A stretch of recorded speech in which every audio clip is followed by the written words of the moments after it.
எல்லாம் எனக்காதாயம் என வாழ்ந்தவர் மகிழ்ந்ததில்லை. ஆன்மாவே எனக்காதாயம் என வாழ்ந்தால் கவலை இல்லை. அழியும் செல்வம் சேர்ப்பதா அழிய ஆன்மாவை காப்பதா?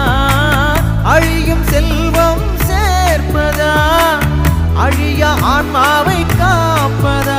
இந்த கேள்விக்கு பதிலாய்